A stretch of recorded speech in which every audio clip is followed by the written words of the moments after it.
오늘의 게스트도 소개를 해주셔야죠. 예, 오늘은 시사홈 라이브 9회차입니다. 지난 8회차에는 더불어민주당 김종민 의원을 초대했는데요. 오늘도 핫한 분을 모셨습니다.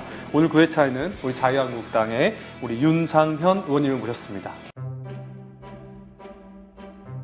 자, 일단은요, 혹시 아시는 BJ라던가 아프리카 TV에 출연하게 된 이유라던가 있으세요?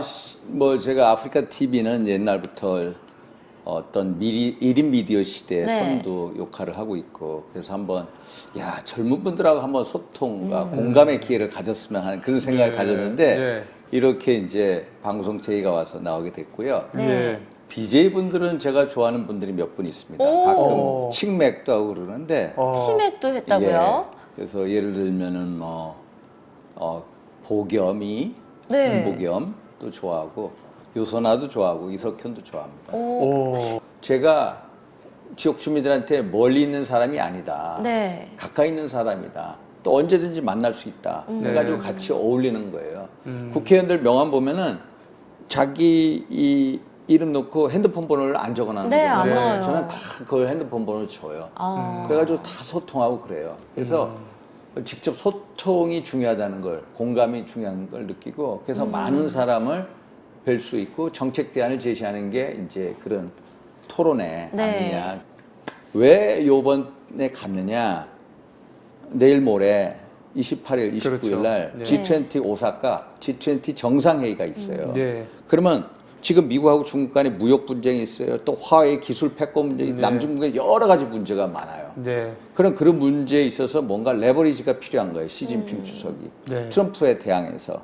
그래서 요 시기에 딱 가서 뭔가 북중 간의 밀착 구도를 만들어 놓은 거예요. 특히 최근에 홍콩에서 시위가 있었잖아요. 네. 100만 명 이상이 시위에 참가했어요. 네. 소위 말해서 범죄인 인도 송환법을 하는 거에 대해서 그 홍콩 시민들이 네. 거의 700만 중에 100만 명 이상이 나와버린 거예요. 그렇죠. 그러니까 그런 어떤 중국의 문제를 외부로 이제 돌려버리는 그런 목적도 있고, 또 트럼프 대통령을 만나기 전에 내가 레버리지, 북한이라는 레버리지를 가지고 있다라는 것도 보여주고, 그런데 요번에 이제 보통 중국이 한반도 문제에 있어서 항상 건설적 역할을 한다고 그래요.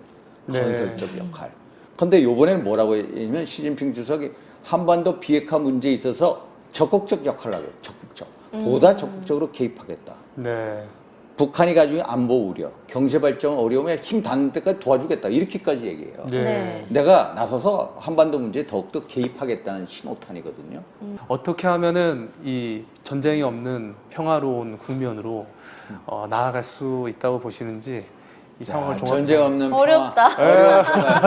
그러니까 우리가 정치학에서 일단 평화하면은 예. 네. 전쟁 없는 상태를 평화라고 얘기하는데 예. 네. 정말로 통일의 길에 가기까지 예. 정말로 너무나도 험난한 예. 길인데, 어떤 한반도에 있어서 녹슨 이념의 그 이제 철책을 무너뜨리고 대한민국 안에서 한반도에서 한반도 그러니까 안에서. DMZ라는 녹슨 철책을 무너뜨리고 예. 어떤 남과 북이 통일을 이루고, 네. 그래서 소위 말해서 통일 한국이야말로 동북아시아에서 정말로 이 중견 국가, 선도적인 국가가 될 수 있어요. 그 길로 가기 위해서는 일단은 김정은 위원장의 완전한 비핵화 의지 플러스 실행이 중요하고요. 또 개혁 개방, 북한 체제의 개혁 개방이 있어야 돼요. 네. 개혁 개방이 있고, 조선노동당 규약이 나와 있는 소위 말해서 남한으로의 어떤 그 혁명을 하겠다는 남한 통일. 남한 건설. 통일이죠. 예. 적화야욕의 통일, 네. 그 강령을 없애야 돼요. 적어도 이런 조치를 해야 우리가 꿈꾸는 그런 통일의 길로 가지 않을까, 이런 생각을 해요. 게임 중독 질병 코드 이슈, 의원님의 생각이 궁금합니다. 그래서 그게 이 게임 산업이 우리나라의 신성장 동력이에요. 그렇죠. 정말 우리는 지난 정권에서 지금까지 이명박 박근혜 현 정권에 이르기까지 신성장 동력을 못 만들어내고 있었어요. 네. 그래서 게임 산업이야말로 우리의 미래 신성장 동력이다, 이런 생각을 하고 있어요. 그런데 WHO 세계보건기구가 게이밍 디스오더, 게임 중독을 아예 질병군에 포함시킨 거예요. 그러니까 질병군을 확대를 많이 시킨 것 같아요. 예를 들어서 우리가 중독이라면 마약이든 술이든 담배 이런 거 네. 소위 말해서 물질에 대한 중독을 했는데 게이밍 특수 게임에 소위 말해서 행위에 빠지는 것도 중독이라고 해가지고 그 게임에 빠지는 거를 질병으로 해버린 거라.